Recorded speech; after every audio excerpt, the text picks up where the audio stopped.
parents and my brother argue, and sort of like the role I play in that. And Corey's going to be my brother. Kieran actually plays a lot of roles. In the first bit, he's just sort of like a random person, and then he plays my dad and a bully. And when he's a bully, he's wearing a hat. So, just for context. Oh, and this is about my older brother. I mentioned that anywhere in the script, but actually I don't think I do, but just for context. And then Jessica's playing me, and I'm kind of, yeah, playing me as well. So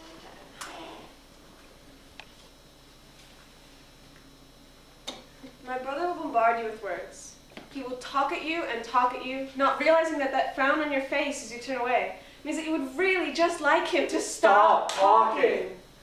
My method is... Ryan, stop talking. Ryan, I don't care. It's great that you're interested in that, but please just stop.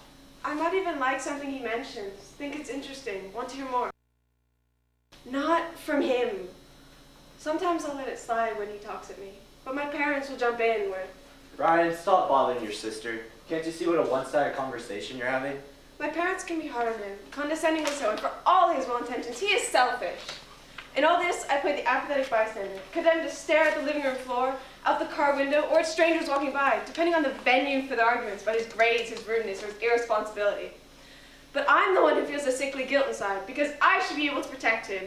Out of the two of us, I was the one who checked both ways for cars as we walked to school. I was the one who sniffed at his bullies when they laughed at his expense. And I'm the one who still covers for his frequent rudeness. My parents see flickers of this. They understand it a little. And for my blank face, I get an apology, a genuine, Sorry about that. or just a meek silence. But I know my parents are not wrong in these conflicts. Because for all the extraneous fights, it always boils down to them yelling, When are you going to take responsibility for yourself? while he demands, Why don't you just give me a break? and it's not my job to moderate them. It's not my job to barge in. It's not my job to protect him from the world. And it's not my job, but I feel obligated to, even though I'm not. So for all my protectiveness, all my relations with his carelessness, I'm just the quiet bystander. I'm Nikki, and this is my script based on when I went to France, this photography program. And the first couple days, I kind of felt left out and have too many friends. And this is just kind of repeating my emotions and how I kind of feel about that. So I'm playing myself, Shadi's playing my mom, Will and Josh are playing two random girls, and a girl who steps in at the end. All right, let's give Nikki a round of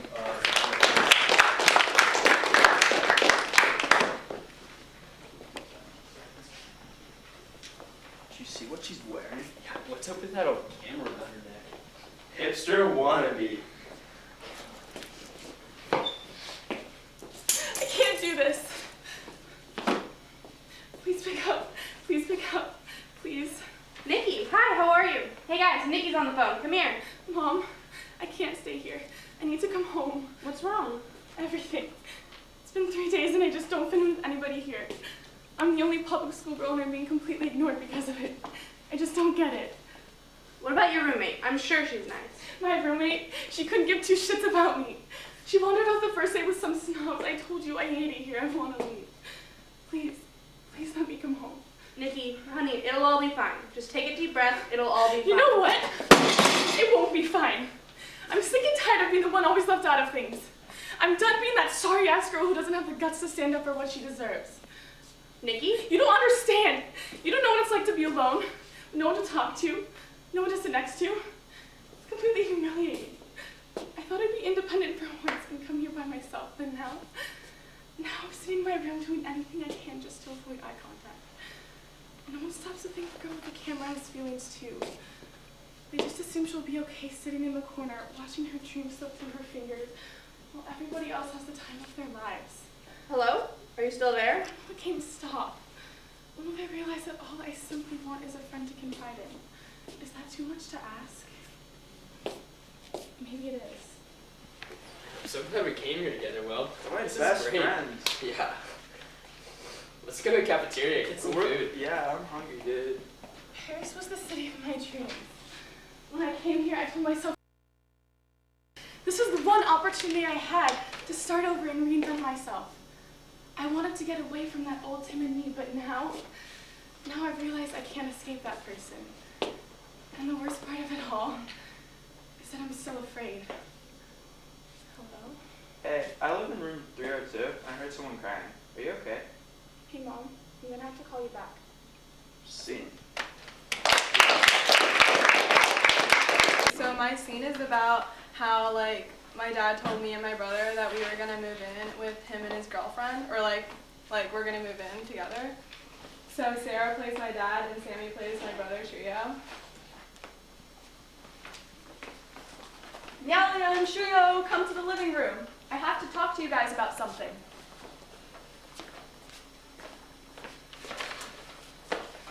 What is it? So, Arnita and I have been talking a lot, and we decided to have both of our families move in together. What? Why? Well, the contract for our apartment is almost up, and it would be so much cheaper and easier if we all just lived together. I don't understand why we have to live with them. She doesn't work and she has 2 kids. Obviously my dad's gonna have to pay for everything. I don't want to live with them, and I don't want them to live off of my dad's money.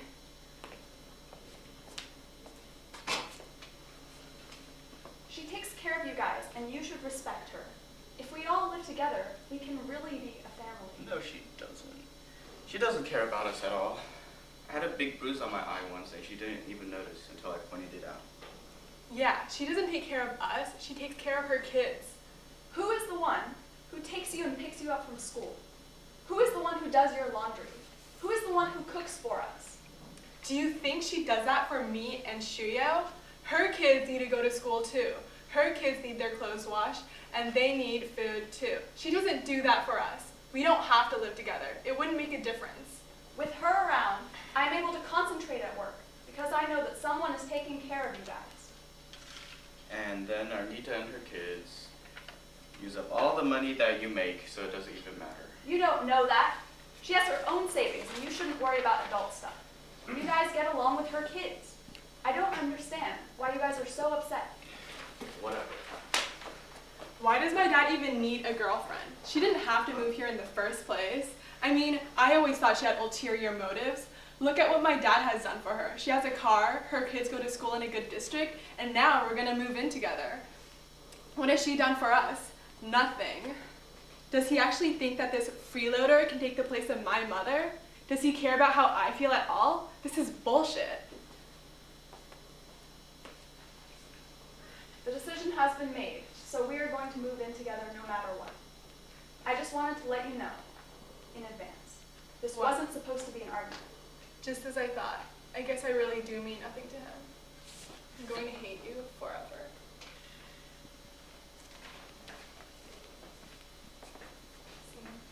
Against being distracted on the computer and the internet. So this scene is actually kind of like, it uses a flashback a lot. So the scene is set in my bedroom with the chairs being a bed, and the conflict is that I've had dreams about my dad who was an alcoholic, and so they're just recurring. And the conflict is that he was really nice to me during the day, and then he'd come back at night drunk, and there would be a lot of issues that went along with that. So this is kind of confronting that issue for me. And Kelsey plays my mom, and Mike plays my dad. So.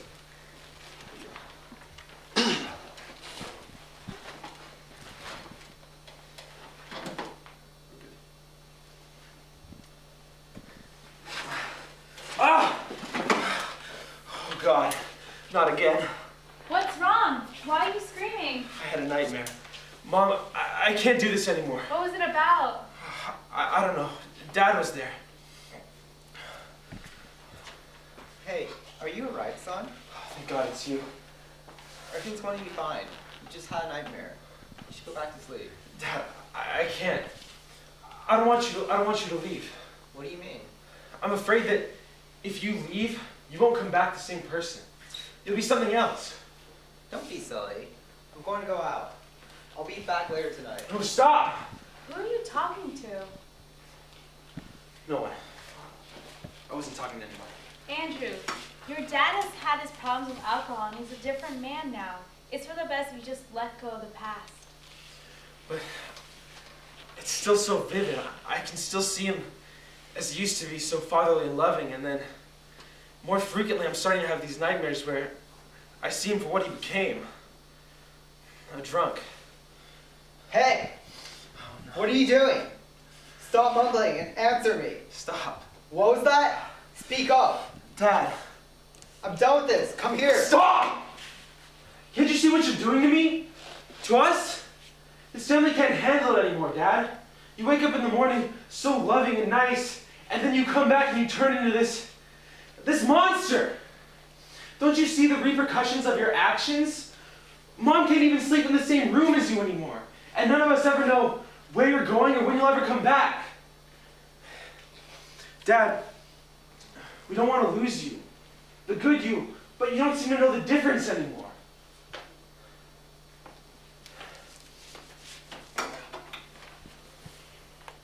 Mom, why is it that the good things in life never last? Why is it that every minute of my happiness is shadowed by hours of pain? Like God has just found it unjust that I can just be happy. That's all I've ever wanted is just one day where nothing goes wrong. Just one. I understand, Andrew. What you need to realize is that time diminishes everything. Even though things may not be what they once were, there are better things waiting for you. I hope you get some sleep tonight. Good night. See. So, want to introduce your Okay, character? so this is when I was 6, when my parents told me in Germany that we were moving here. And basically, Drew is my dad and Archie is my mom.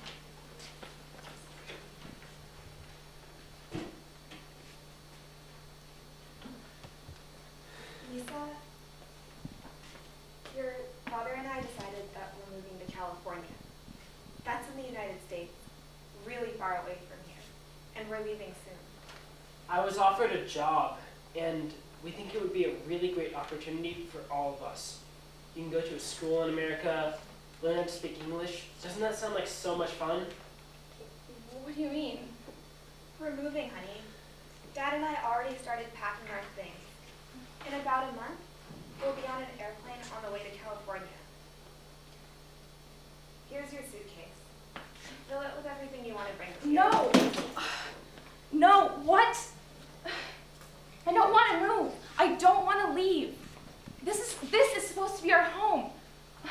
I don't even know where California is. I don't even want to speak English. I don't want to leave. Mom, I don't want to go. All of my friends are here. I just don't, okay? I don't even... Oh, honey, I know how hard this is.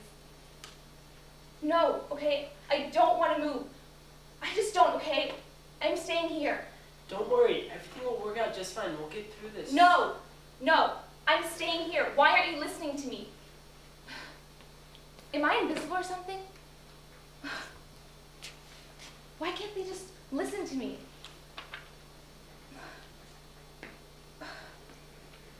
Why can't they just listen to me just this once?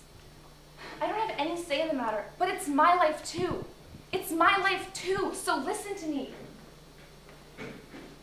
Mom, why didn't you tell me about this? Why didn't you talk to me? Why didn't you tell me what was going on? Don't they see that this affects me too? I have 1 month before my whole world is backwards and upside down and inside out, and no one even cares. No one cares enough to ask me what I want. No one cares enough to ask me how I feel. No one's listening to me, but I'm a part of this family too. Did everyone forget that? You're too young to make these decisions. You know that. Yeah, okay. So I'm too young to make these decisions all by myself. But I exist, don't I? So talk to me. Ask me what I want. Ask me how I feel. Listen to me. You're treating me like a stranger, and I deserve more than that. Come on, go pack your things. My complex was my struggle with depression in 9th and 8th-ish grade, and I'm paying myself nurses from my mom, and we are in my bedroom, sort of.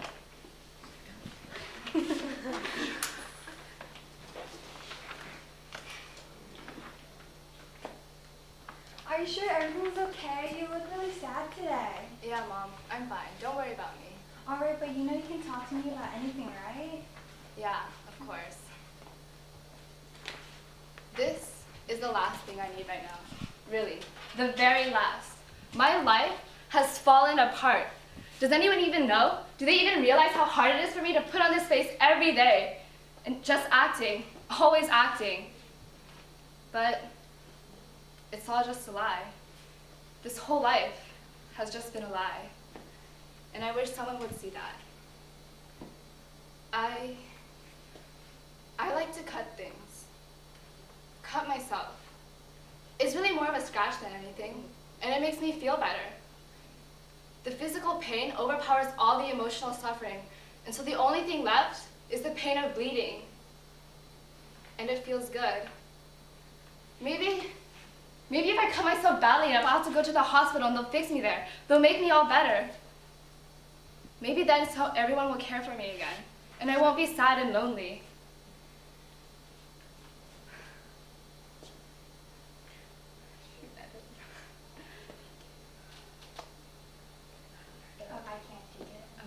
I can't take it. Please, can't you help me? Can't you? No, I can't ask that. Please don't be mad at me. Oh, please don't. It's the last thing I need right now. Really, I'm sorry. Please don't. Just pretend I never said anything. Just pretend that everything's fine, that everything's normal and beautiful, and we'll all be okay, right?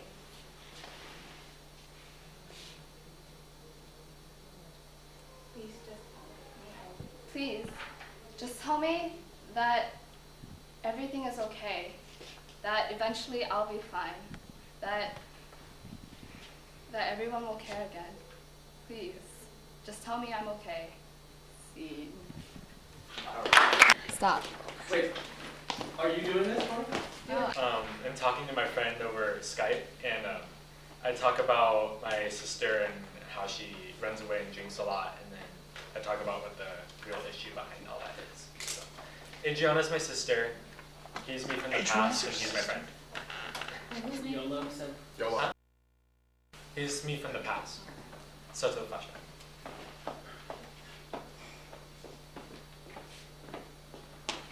Jacqueline, stop trying to leave. They're gonna be back any second now. Well, that's why I don't want to leave. They're just going to yell at me. That's all they ever do. And for good reason. Look at you. You're drunk in front of your family and you don't even care. No, the ones who don't care, you guys. Not you and none of them.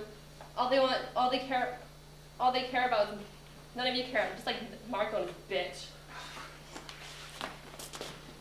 Do you want to talk about it? To be honest, not really. And Jacqueline isn't someone I usually talk about. Well, I know you don't want to talk about it, but it helps more than you might think. I mean, when I talked to you about my problems, I felt like a weight was lifted off my shoulders. But it's not that simple with Jacqueline. The more she drinks, runs away, or even fights with us, just takes her farther away from the family. And what is it all for? To try and get Marco's attention? To make him realize how much of an asshole he is for ditching us? She's going about this whole situation the wrong way.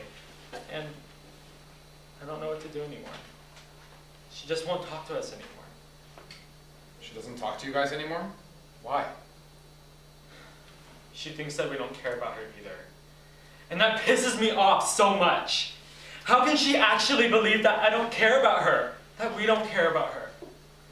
I go with my sisters every time she runs away to look for her.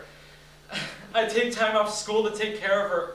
Heck, there are nights when I can't sleep because I'm so worried about her. I don't know what to do anymore. I've tried talking to her about it, but she either jokes about it or just ignores it completely. I understand that this will be tough to hear, but if she's not willing to listen and get help, then there's nothing you can do. I know it's hard, but you can't keep worrying about it like this. So that's it. I get it now. This whole time, I thought the problem was you drinking, but that's not it. The real problem is that you won't listen to us. Well, you know what? Fine, don't listen to them, but Listen to me. You think that you're the only one that's hurting, but Marco was my father too. He was mine too. When he left, I didn't know what to do. I didn't know what to think. All I can think about was, he's leaving us. Listen, although I hate to say this, he's never going to care about us the same way again. You need to move on. If I can, why can't you? I know you won't listen, but that's okay. I mean, I'll always be here for you. You're my sister. I can't give up yet. I know, but I can't stop worrying. Things will work out, Anthony. I'm sure of it. Thanks. I'm gonna go. Bye. And this was in like middle school, 9th grade, and Jacqueline would be playing my mom, and it's about how I struggled, like realizing that I had an eating problem, like disorder. So that's just like how.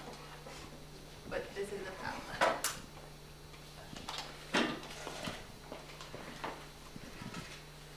Please, finish your meal, Marissa. You need to eat. You need a balanced meal to be healthy. What you eat isn't real food. You're still young. Please stop making yourself sick. Please, just finish that plate. But Mom, I'm not hungry, and why do you always have to watch me while I eat? Can't you trust me? Aren't I old enough to like feed myself? Then promise me that you'll finish that. Yeah. You know that if you don't try to get better, we have to get you help. Yeah, I know, I promise. It's been a year, maybe more than a year. I've been struggling with this for so long, and Mom hasn't even noticed. It's been over a year, and I've been starving myself nearly every day. I only lost 7.5 pounds this month, and it's not enough. My goal weight is still far away, and I want to lose more. It's what I want. It's what I need for myself. The self-control. The self-control that I taught myself to learn just to stop eating was, The hunger pain is sometimes so bad. And the pains I get from being so hungry, I've learned to deal with it because I want this so bad. I want to lose weight. Can't people see that it's not just like a diet, it's like a lifestyle I want. I need to be skinnier. I can't be the way I am right now. I might be a bit underweight. I might be a little bit underweight, but that's all. It's not a big deal. I mean, a lot of girls are underweight. I don't see what's the problem with that, and I'm definitely not anorexic. I look in the mirror and I don't see a distorted image of myself. I mean, I hope I don't. I'm pretty sure I don't. I can see the fat and I can see like all the bulges, and I can't stand it. It's too much, and losing weight is the only way I'm going to be proud of myself. Didn't you and Dad even tell me that I should do things that make me proud? Things that I want? And being skinnier is all I want. It's what makes me proud. Every pound I lose when I stand on that scale, it's this happiness that I feel. It's something that only you don't understand. And why do you keep trying to get me help? And why do you keep trying to get me help? I don't need therapy. I am fine. I am okay. I am not sick. I want this, and why do you have to change it? It's not something that you should worry about. I hear you talking with Dad all night, and I don't get what's to worry about. It's just like a diet. It's nothing. There's so many other girls with worse eating disorders, and why are you so worried about it? Why are you so scared for me? Stop blaming any stress on me. And stop blaming me just because you found out a year later, and then now all the stress just keeps emerging, and you're blaming it all on me? Why? It's not my fault that Carl had, like, my brother. is suffering at school. It's not my fault that Rika is going, she doesn't care about this, or she doesn't care about what you guys think.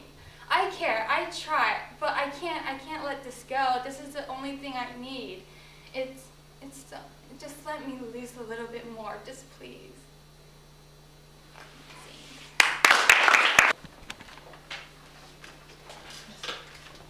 You can introduce your scene. You just. All right. My scene is doing my Romeo and Juliet scene freshman year. Ian's playing Mr. Kwan. Oh God. Paola's playing Chloe. Chloe. Well, Chloe's gonna be playing herself, but. Okay. And then yeah, this is my call.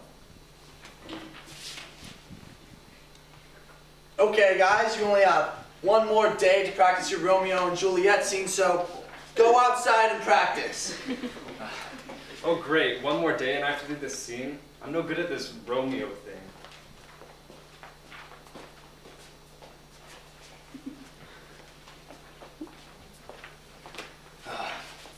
If I profane with my unworthiest hand this holy shrine, the gentle fine as this, my lips to blushing pilgrims ready stand to smooth that rough touch with a tender kiss. Good pilgrim, you do wrong. Your hand. Stop. What is this? Where is your flirtation, Carson? You have to act like Romeo. Do it again. My lips to blushing pilgrims ready to smooth that rough touch with a tender kiss. Why do I have to be so flirtatious? I mean, this is just a scene for English. Why is Mr. Kwan doing this to me? It's so embarrassing to act all romantic and gushy and stuff. I mean, what's the point of making myself seem all charming? It just makes me seem lame.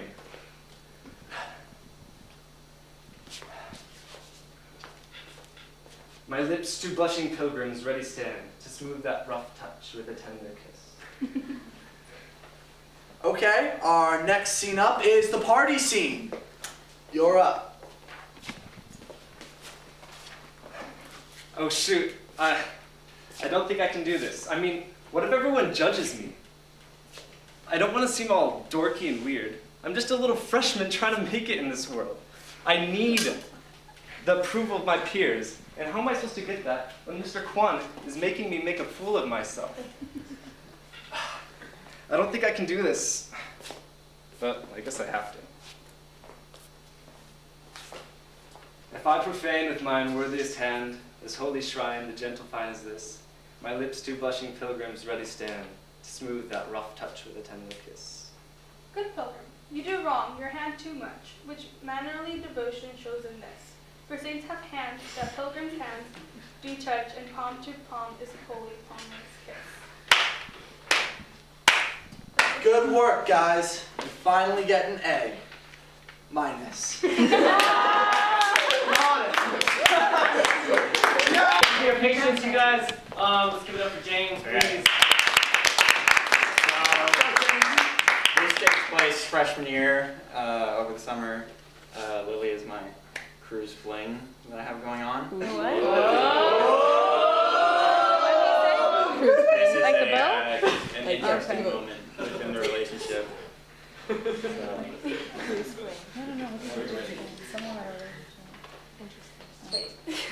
You ready?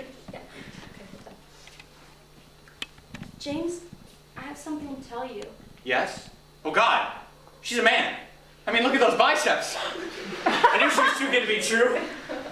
Ever since I met her, I wonder why she'd go for a guy like me.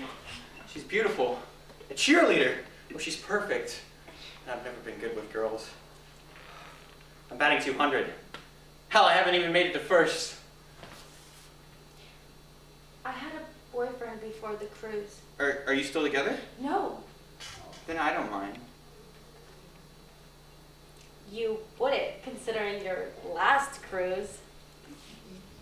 Yeah, well, that actually never happened. you lied? Yeah, I did. I didn't want you to know, but I've never been kissed. You've never kissed anybody? Never. Well, the first kiss is always awkward anyway. But that could just be the people.